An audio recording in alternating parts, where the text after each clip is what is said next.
like so. All right, we're started on part 2. All Welcome. right. Oh, welcome. So cheers. Cheers. We're just 2 friends sipping and spilling some tea together. That's right. My name's Beth. Here. And this is Julie. Julie Moore. Welcome to Of Head and Heart, the podcast. Part 3. Part 3, episode 3. Yeah, here we are. Here we are. Should we ground? Yeah, let's ground a little bit. Take a breath. All right. So if you're joining us, find your sitting bones, maybe ground your feet. Check in with the length of your spine if there's room to grow just a smidge taller. Grow a smidge taller, soften your shoulders. And just invite the breath all the way into the body and all the way out, whatever that looks like for you. And just centering ourselves for this conversation. I'm going to take one more. All right. Okay, I feel better. Me too. I just want to make sure always that things are grounded and moving through heart space. In an aligned way. Yes, in an aligned way. Okay. All right. Okay. So, peeve and pleasure? Oh, peeve and pleasure for today. Do you want to go first? I'll go first. Okay. So they're the same. Again, my like peeve and my pleasure. I'm going to start with the peeve. Okay. And with my pleasure. So my peeve is miscommunication and my pleasure is communication. And so, speak to me. So I'm going to say that I'm hitting my lapel. Sorry. Oh, sorry, me too. Sorry if I'm rumbling you. Yeah, we're working on that. Working on our mics. So I will say that I am a super introverted person. And so my almost like wounded or when I have a lot of heavy stuff going on, my default is to kind of go and hide in my turtle shell, right? I love my house. I love to be nestled in my house.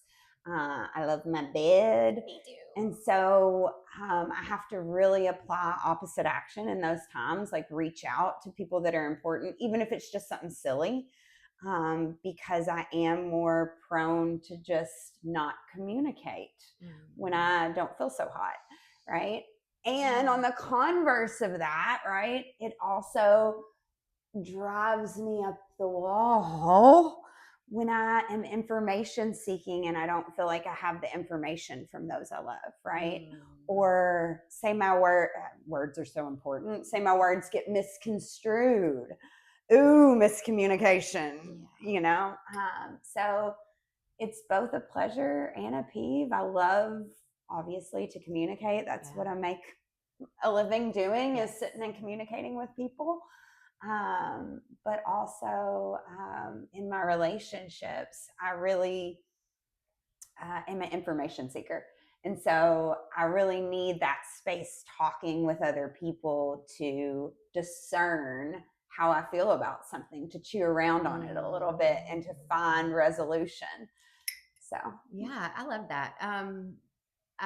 Somewhere I've seen this, heard it, where they've talked about like how gossip serves a purpose. I don't like gossip in the way of like that. I really work hard on like not being a person who just sits and like spews and gossips in that way. And we need space where we can talk things through with people that who we love and like discern, right? Yeah, that's actually where I was going.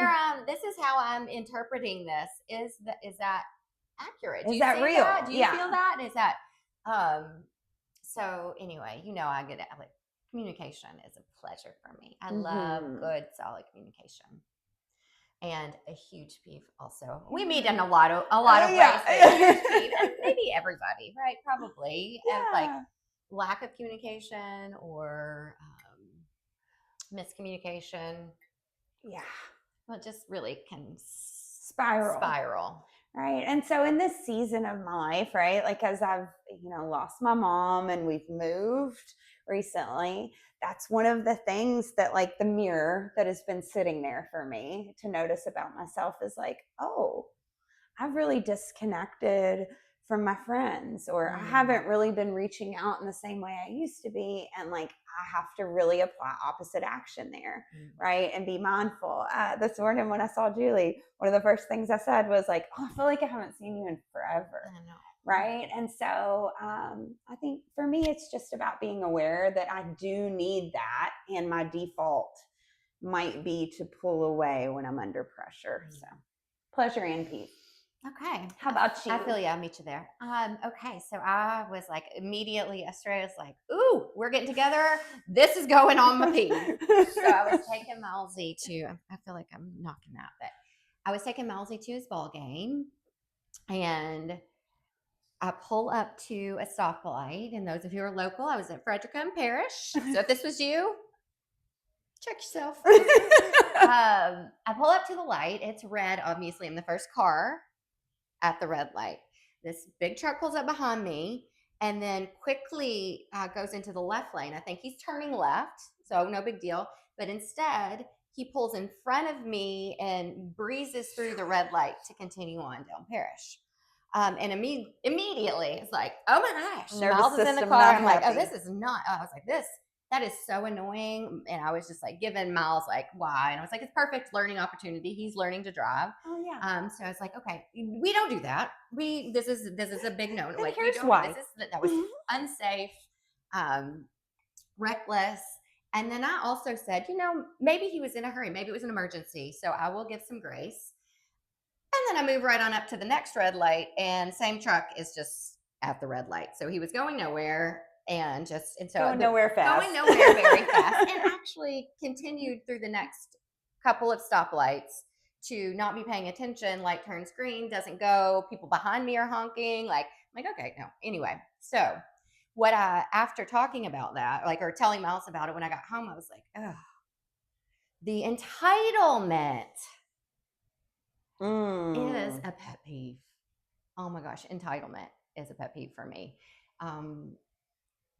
I've noticed that across the board. And so I was like, his level of, he was more important in that moment. For what reason? Than anyone else. And I just feel like right now in the world that we're living in, this is one that just keeps coming up for me. Yeah. Right.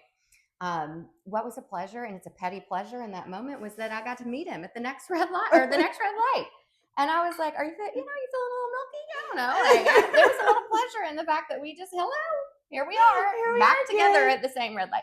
So anyway, as I'm always trying to, not always, I don't want to live in this, like, oh, everything has to be so analytical, and we're like, and it's like, what about that was like sticking in my craw, right? And it was, for me in that moment, it's like this entitlement. So, yeah. So that is definitely one I can relate to. Okay. And I think you're right. It is one that we see so often in society in so many ways. And I think we can honestly take that back to like that ego display, right? It's like when we're out of touch with the embodiment that, we're just as important as any other living thing on this planet, right? Yeah. Versus me. Yeah. So there's some ego kind of stuff in that. 100%. 100%. I didn't think about it that way, but yes, 100%.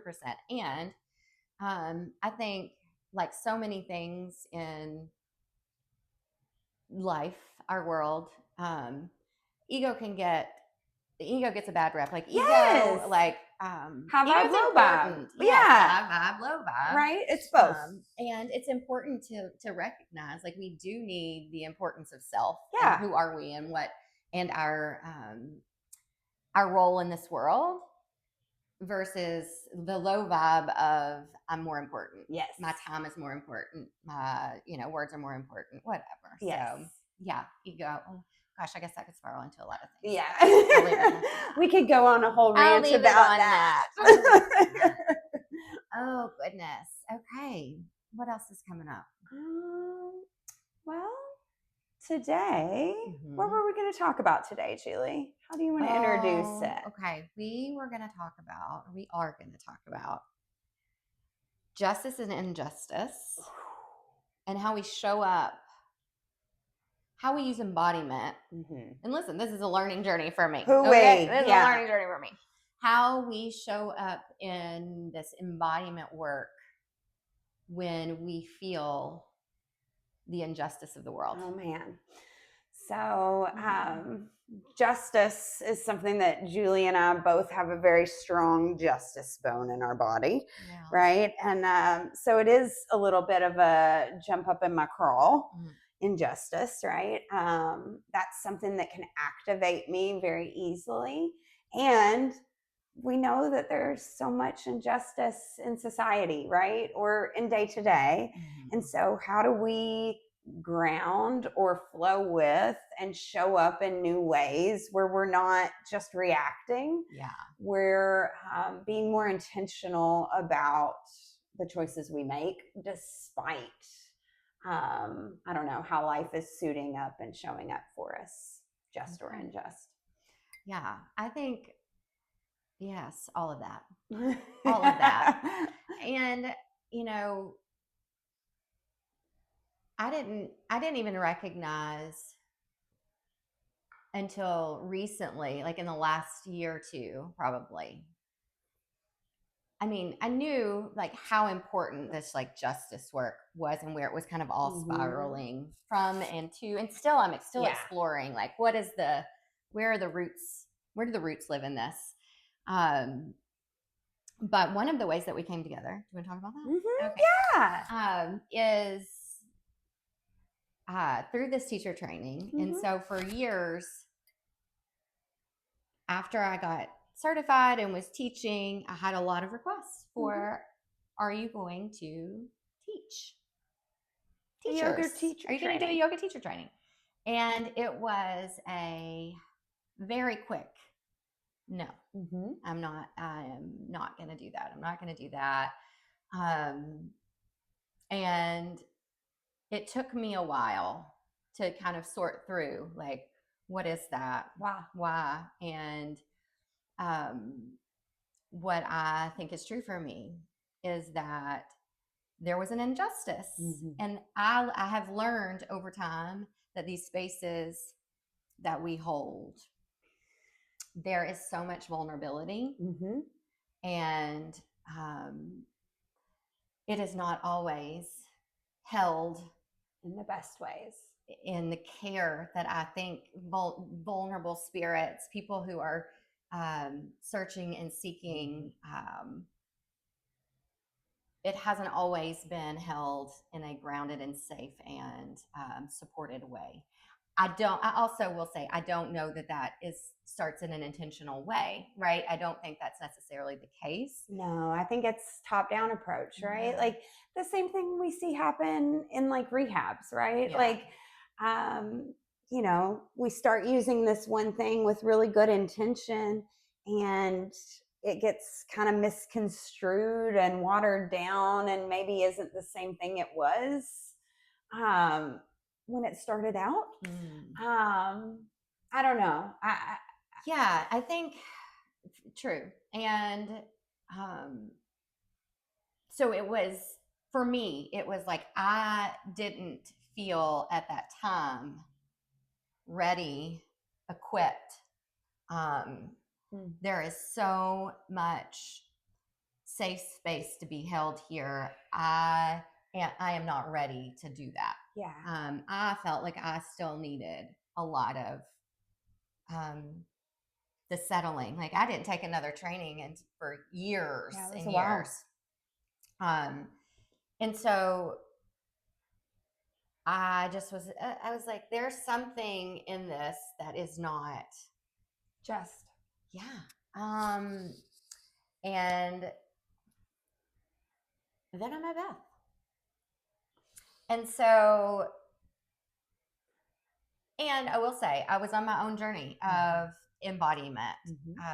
And we just happened to collide at a moment that was really kismet. It really was. Right? And I was in therapy. I was doing my own work. Like I was like, I was moving I was in real time finding um, how movement and breath were healing. Yes. And I would say I was too, but maybe from the opposite perspective. Like we were kind of coming together at the same point, right? Yes. On those journeys where maybe you had learned the movement part first and I had learned the therapeutic part first, and we had swapped around that time.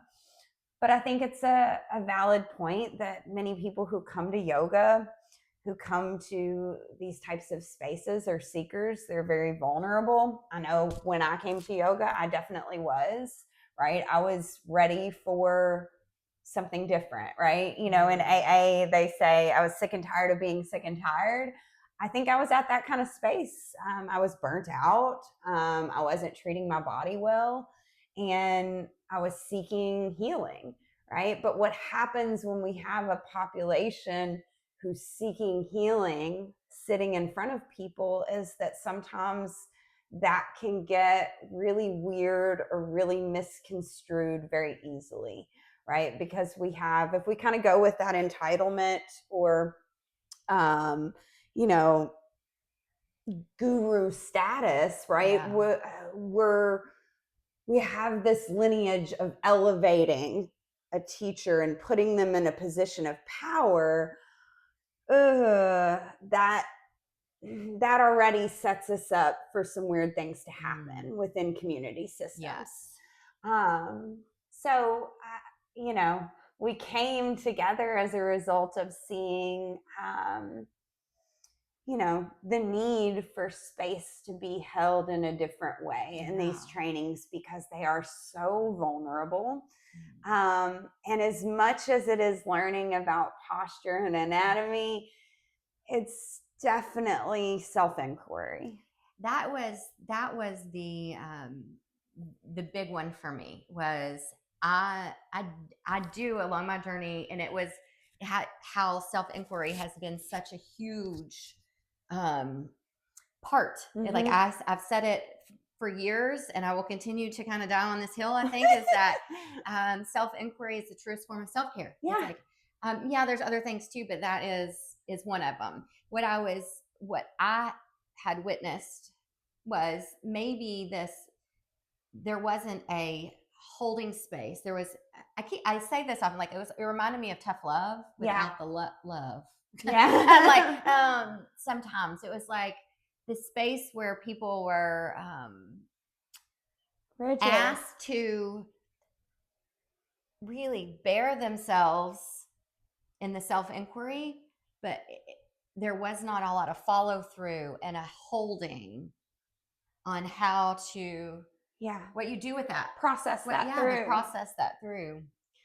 And what that does is kind of leaves people in maybe a not so great nervous system state, right? Like it can lead them in fight, flight, faint, freeze. For me, I was in fight mode, right? During my yoga teacher training, I was fiery, right? And I can remember one particular exercise that was an old therapeutic exercise that has now been abandoned because it's not evidence-based, in which we were pushing our hands up against one another and supposed to be like, I don't know, I guess like giving each other confrontation, almost like empty chair work. And I looked over at one of the teachers that was kind of like fussing at me for not participating because I thought it was therapeutically bullshit, quite frankly. And I got feisty. Like I got mad. I was triggered, right? Looking back in retrospect. And I was pushing on my friend's hands, and I looked at that teacher and I said, I don't like being told what to do. Right? Because I was just so like, this is silly, right? The exercises that we are doing in these spaces, they need to be evidence-based. They need to be, if we're using old therapeutic modalities or quoting old therapists, we need to be using things that are in the current age of evidence. Yes. Yeah, I don't know. Yeah. Side rant. Yeah. Well, I mean, and we know now, like, and I carried a little bit of, like, what do I do with this? Okay. Like that was for several years. It was like, what do I do with this? Um, experience. What do I do with this experience? There was so much good also in it, and also there's just my boundaries were just like, oh my goodness. Right there. Like, what do I do with this? What is where is there something not aligned? Is it me? Right. This is where I carry. This is where some of my guilt almost came up, because what I learned later is it wasn't just me, right? Like this was just a kind of ill-aligned teaching, and I think that it's just I needed time to process through, like, what is there a version of this that looks different? Yeah. Is there a version of this that looks different? And I mean, part of that came from my own training, and then later on doing some polyvagal training. It came from meeting you, and like you having a yoga background and a therapy background. I was like, okay, this feels different. This feels grounded and supported.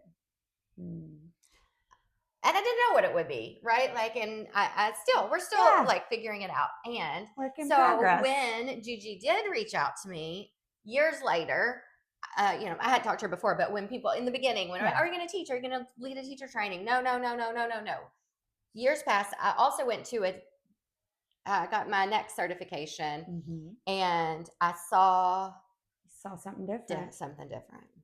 But I was different. Yeah. I was also different. I was a different version. Anybody who had been practicing with me saw that I was a different version. I was a different teacher, was moving in different ways. It didn't look structured. There was still structure to it, but it didn't look the same. So when Gigi reached out, it was like, I'm going to tell you why I've said no for so long. And I have a yes. And I have somebody in mind. And I have a condition. A little. Let me introduce you to. But I do feel like, I'm sorry, that was like a spiral. But there was something unjust, and there was a lot of seeking. And I almost think some of this is systematic injustice, right? Like, some of these lineages, right? Let's just be honest. Women weren't even allowed in yoga for a long time, right? And so some of these lineages are very patriarchal. Yeah. It does set up hierarchy systems. There is some rigidity in some of the lineages. And so I think everything that we were seeking personally, right, as we started learning about the nervous system and really leaning into that, it just didn't make sense for us, right? Like, yes, know your historical foundations, and we can lean into what science supports now. And what science supports now is that those ancient yogis, they knew so much more than many people give them credit for. Yes. Right. It also, something you just said made me think of something. Hold on, let me think real quick. I don't know. I lost it, but so I would like to say something you said. You were talking about your training, like there were some really good things, right? Gosh, yes. And I think that brings me to the and both again. Yeah. It's like there were some brilliant things I learned from my teachers, right? In my yoga teacher training. Yeah. One of them I will tout to the end of the moon is the Melody Beatty book, Journey to the Heart. Yeah. Still rocking it. Rocking that book hardcore because I love it. Yeah. Right? And it's the and both, right? And both. And I think that kind of brings me to this space I've been in recently in our current society of like that people are so engaged in this extreme dichotomy right? It's either this or it's this. Mm-hmm. It's like everything is mutually exclusive. It's either, red or it's blue, Mm-hmm. right? It's either you're completely woo woo or you're into science. Yeah. And really, Julie and I lean into this saying and both, but like the therapeutic modality that really aligns with that is what we would call DBT, or dialectical behavior therapy. And the whole purpose of that kind of modality or thought of the dialectic is that it is both. I am both red and blue. Mm-hmm. I am both a woo woo wild girl, and I love science more than anything. So I think the resource for me as we kind of unpack this is the discernment of it is both, right? And that we don't have to necessarily yes, the fire in my belly still exists for the injustice, right? And I can soften into, I don't have to take care of every injustice. Right. I don't have to be responsible for the entire society or somebody else's feelings, right? I can sit back, watch, and discern what my body needs to do versus maybe reacting. I like it. I'm here for it. I'm here for it. Hierarchy. I wanted to rip off that for just like the injustice. So this is my idea. Like, I'm not anti hierarchy. See, I'm in both about so many things. Same. Like there's this when we can recognize, and astrology, like the course I took in astrology helped me find language for this too, but this high vibe, low vibe of the same thing. So it's like, so I'm going to ramble for just a second. So hierarchy, I'm not anti-hierarchy. Okay. What I think is also possible in my like vision of a great world is that we recognize everybody's abilities, right? And like, so one thing that my kids, and I'm trying to teach my kids, and it's like something we talk about, is like, there will always be someone smarter. There's always going to be somebody stronger. There's always going to be somebody better at this thing.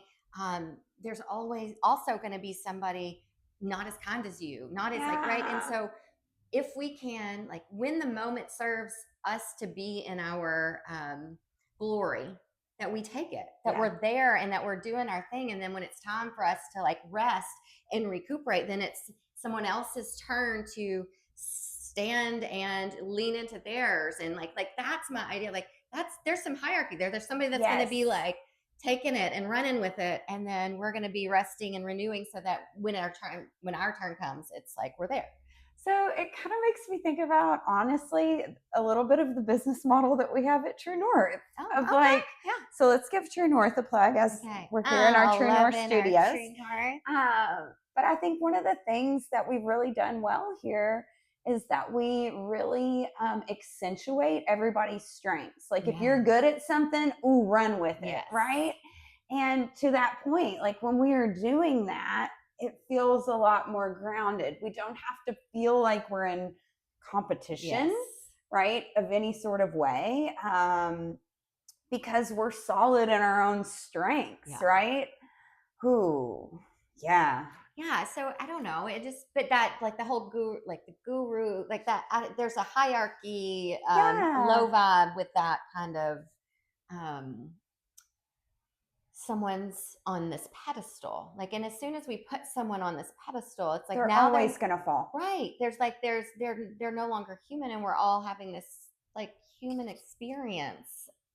Well, we start idealizing them for who we suppose that they are versus who they actually are, right? And so, I'll have conversations with clients a lot of times where I say, well, you fell in love with the idealized version of them, not who they actually were.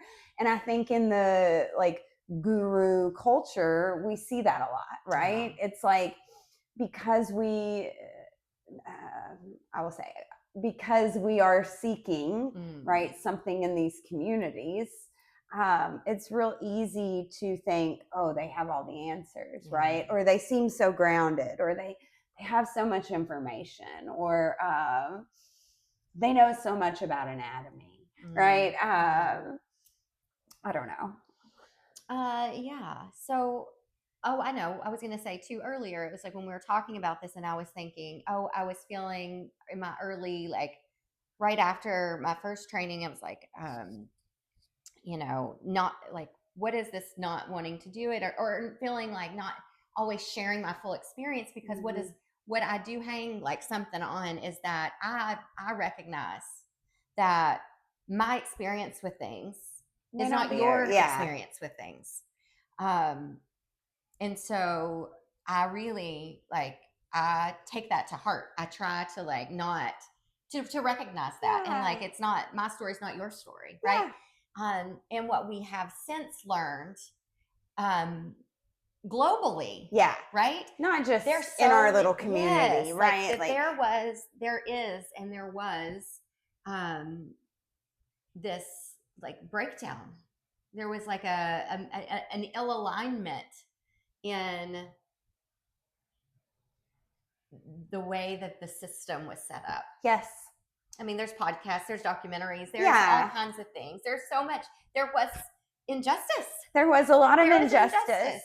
And what I have really tried to work on in my own journey is that bringing it back to embodiment, and like, how do we show up different? How do we embody justice in a world of injustice, right? And for me, what has been helpful is that I let it be the lesson. I just won't do that. Yeah. And so what I get chills. Like, I know what I've done the last 10 years is create safe space. Yes.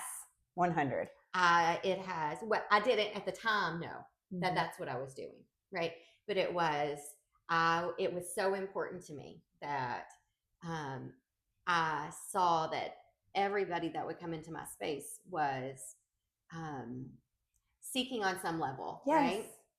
Not what I had, not at all what I had, seeking something. And anybody who is in a space of seeking is vulnerable.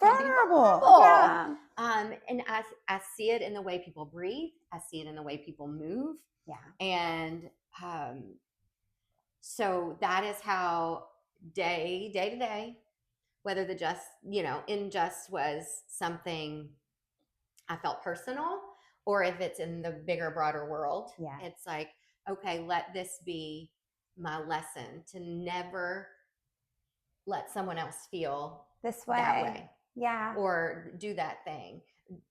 Yesterday it was,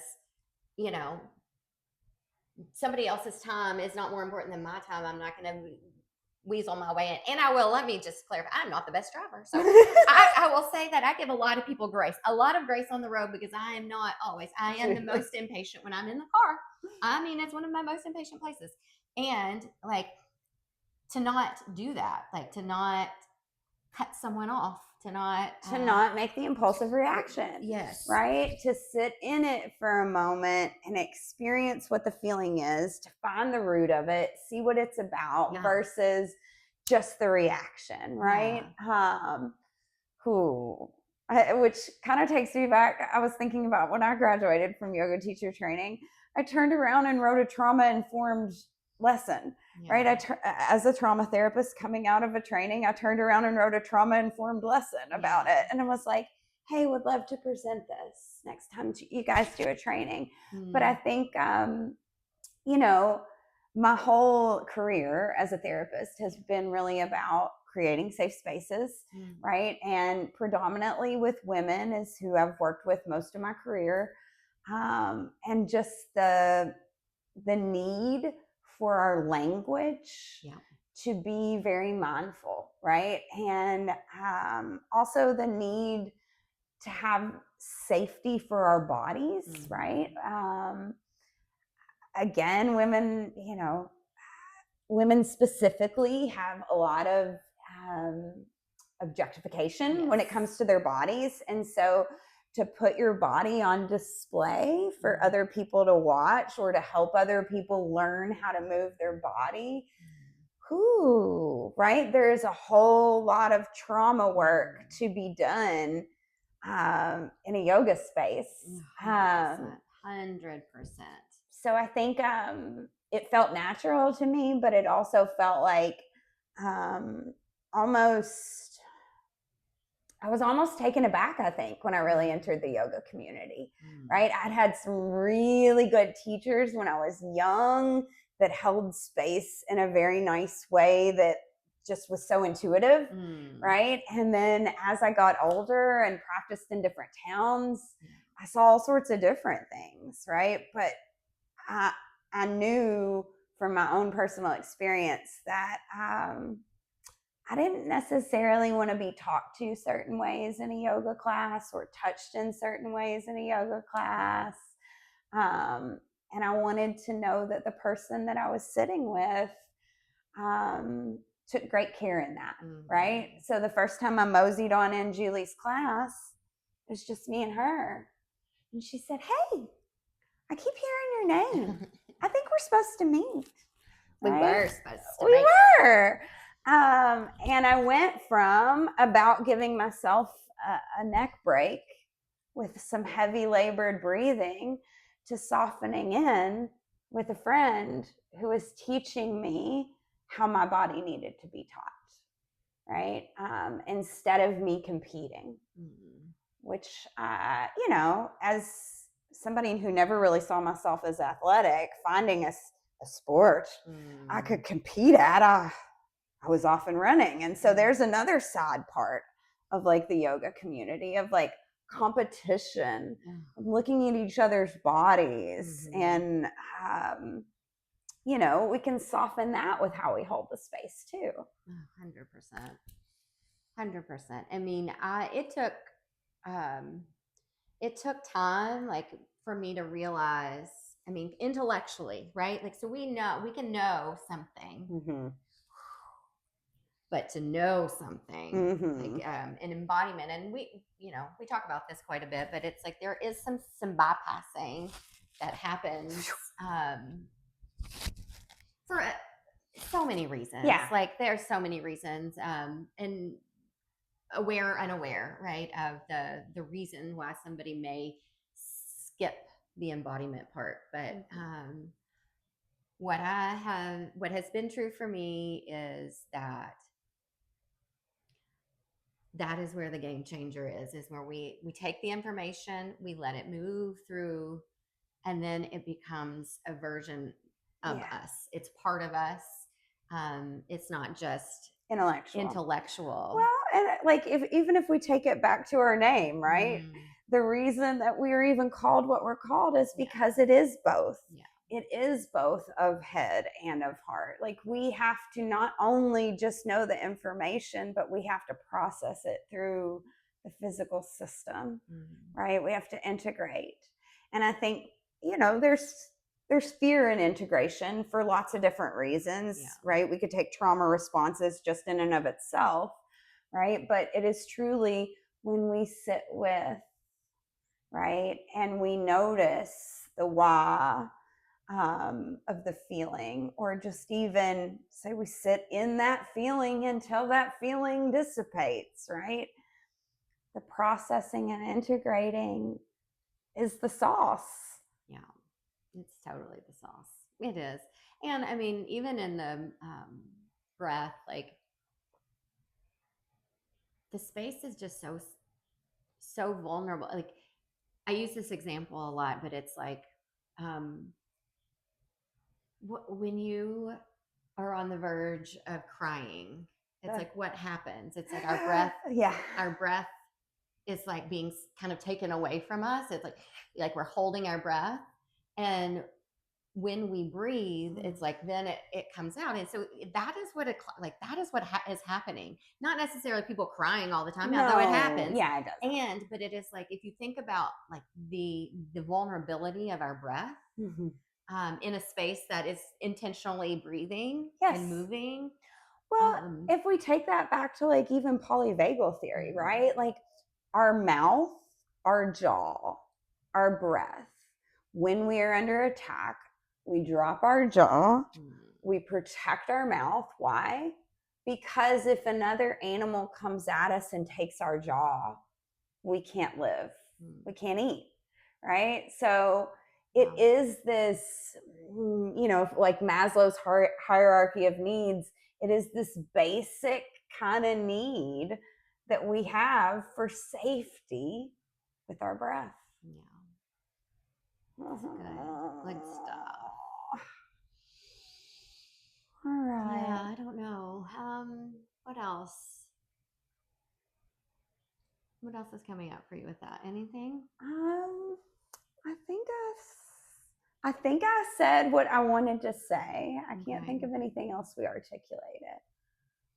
I feel a little unfinished with it. I think there's more, but I don't know. I don't know about it that it's in this. I feel. Well, maybe it's around 2. Maybe it's a call for maybe viewer or listener feedback. And where would you like us to take this conversation? Because we did a little part 2 on grief. Yeah. Happy to do a part 2 on justice versus injustice. And can't even believe we don't have words. I know, right? I think though it is.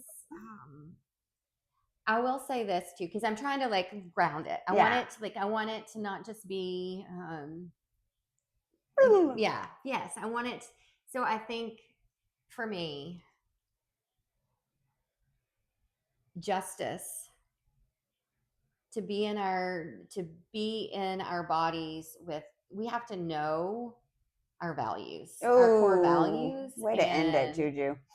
It's like, what if we don't, then it's when we're kind of being pulled. But it's like, once you do the work of like, I got chills. This is a non-negotiable for me. Yes. It's then all of a sudden, you have a different awareness for how you're going to show up. Yes. So I brought my hands to my face and got really excited while you were saying that, because one of my very first mentors in the field, right? She is a total badass. Stephanie Ragland. I'm going to send this to you. You're a badass. She would say to us when she was teaching the clients and us as the staff, if you don't stand for something, you'll fall for anything. And I think that, like, for me, this can come back to that, right? If we are not aligned in our values, right, we can be swayed and fall in whatever direction. But it is with knowing our values, being grounded in that we can sit with, process, integrate, right? Yes. And that's I think when our eyes are open to the injustice, like maybe we're blinded, we're numb to, because we haven't really put our kind of feet down into what is important to me. Yeah, we haven't rooted in our values, maybe. Right. Yeah, we haven't rooted all the way in. So values exploration, right? Maybe. And how that impacts our discernment of what's going on in front of us. And I'll take it back and say, I think we spoke about discernment a little bit earlier, but like through my friendships is how I discern what is real and not real, right? And that's actually a beautiful skill I learned from my husband, because he would go to each of his friends and ask them a similar question and try to get input, right? And then he would really like sit back and chew on that. Yeah. And I thought, well, how beautiful. He's going to like his 3 or 4 best friends. He's asking for input, what they think. And then he kind of sits back and thinks about it. Yeah. And so I try to kind of implement that now, right? Where I go to Julie and different people in my world and say like, hey, this is really jumping up my crawl. Yeah. I love to talk about it. Hey, we got to have a talk. Yeah. Right? I agree. I think that community is how we heal. Is one of our, it's a basic need. We need each other. And we talked a little bit about this in another episode, I think, but it is, I mean, independence is wonderful. We need to be able to take care of ourselves, and we need to be able to be in community with each other. We need people to hold us accountable, and we need to be accountable to other people.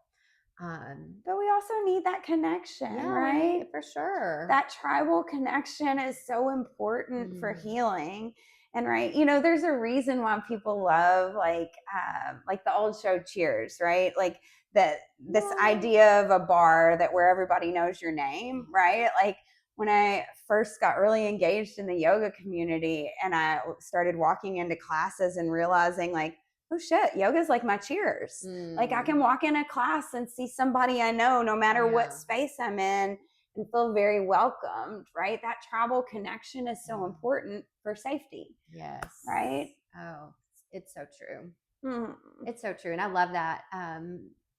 I've used that with Miles too. Like, both of my kids, not just Miles, but it's like when you have a rupture, right? Like how it feels like a little death. Yes.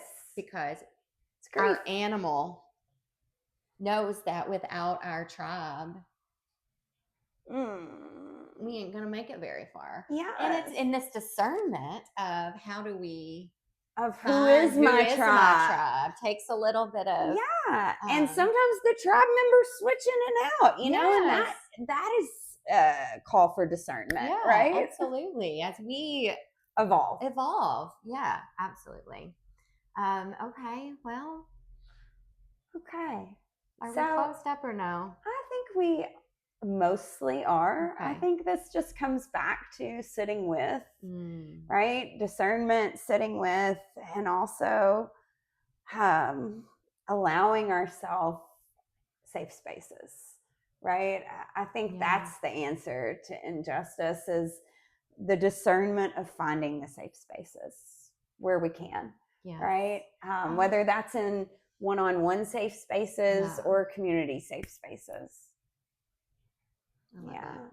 I think I'll add one more thing, and then because there's something that still feels a little stirred.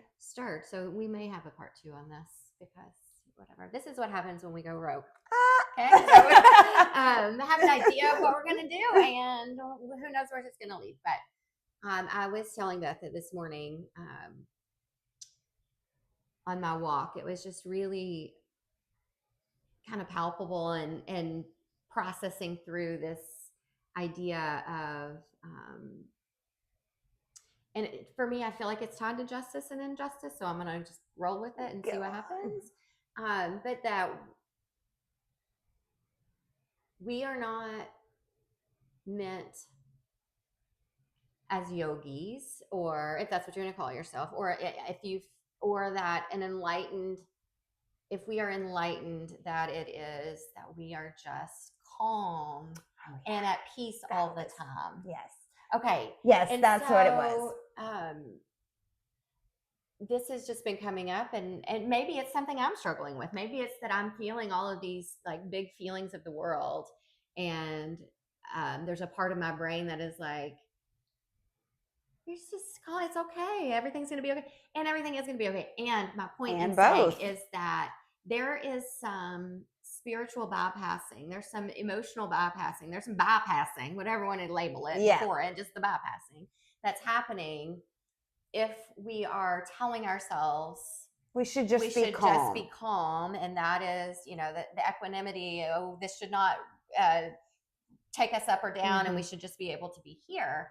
I just want to remind people that for me, what is true is that this journey has been all about not stuffing things down, but being open to experiencing the feelings, the emotions, what is true in a moment. And what is true in a moment for me is that if I'm sad or angry or frustrated, that doesn't equate to being a hateful, violent, mean-spirited person. Yeah. So, I think it's a valid point that like, you know, in lots of different spiritual traditions, right? But especially we see this in yoga a lot just because that's the community we're engaged in. But like, you know, that we are supposed to just be some like floating ethereal kind of person that never has a reaction. And actually, I've had people say that to me in my personal life about being a therapist. Okay. Oh, you shouldn't react that way. You're a therapist. Well, I am also human. Yeah. Right? Like I also have a temper. I've got some red in this hair. Yeah. So I think that that's a really valid point, that there's this, you know, we have to experience the normal range of human emotion in order to process through something. And it is kidding ourselves if we think that we are going to be in equanimity all the time, right? Like that's not injustice. normal. That's an injustice. Like I'm trying to get it there. Like I know it's coming. I'm like, that's the injustice, is that we are we're cheating ourselves. We're cheating ourselves. Or being, and that's inauthentic if we're just, and it's not, there's ways to embody that sensation of frustration at the world or anger at the injustice of the world, to use that in a way of showing up proactively. Yes. I think that's a valid point. And I know that's something you and I have talked about like a lot in the, you know, last 6 months to a year, but like, how do we show up in a proactive way? Right. But it is also in our like onus of control. Right. Yes. And so, right. Discernment, challenging, but also we have to have the desire to experience not only the good, but the bad and everything in between. Right. And guess what? It doesn't have to be good or bad. It's just feelings. Yeah. Right. And I think it's like, there's part of where I'm struggling with the world right now is the complicit. Like if we're not, like we need to use our voices, but we can use our voices in ways that are healing and are uplifting and are nurturing and versus I don't know, almost like pushing somebody else down to get ahead. It's like, no, I don't know. One of the lessons I was taught, again, by a great supervisor was like, a good supervisor always wants you to supersede them. Right. Yeah. And so in teaching, you know, the little baby therapists that I work with, I will tell them like, I always want you to do more in this field than I have ever done. Right. Like that is my joy. Right. And, you know, that's a hard thing for a lot of people to see because we could view it as competition. Oh gosh. Yes. Yes. I've been in those relationships. And again, it was a lesson, and I would never want anyone to ever feel that way. Right. And so it becomes a lesson of, I choose not to behave that way. Yeah. Right. I can feel the feelings that I felt from that experience. I can process that through, and I choose to show up differently. Yeah. And, you know, I fuck it up too. I get it wrong. We're all human. Yes. Right. And and I think I just shared with a friend the other day, I was like, who was asking like, oh, what do I do with all this? And I'm like, trust yourself. That's number one, trust yourself. You're super smart. And stay curious. Yes. Because in curiosity, we soften. Like we just soften, like, it's the noticing or the curiosity that really is the spice of life, right? Like that is the doorway to so much potential, right? And spaciousness. Yeah. And spaciousness. Yeah. Okay. So I think I'm going to marinate in this one. Okay. And see what sparks. If it sparks something, it's like Beth said. Let us know. If you have language around this or experience around this that you would like to share. Yeah, tell us. I feel like this could definitely take a part 2. Yeah. Maybe not. Because what we didn't talk about today that I thought we said we were, and I'm just now remembering, is mindfulness. So that will definitely be roped. It's into all the things that we do, but okay. So speaking of some mindfulness, I think we'll close this out with just a little bit of music. Okay. Yeah? Yeah. A little sound. A little sound. So I've got a little singing bowl here. I'm going to play off camera, perhaps. Okay. And we'll just close out in a little bit of a grounding way. Okay. So.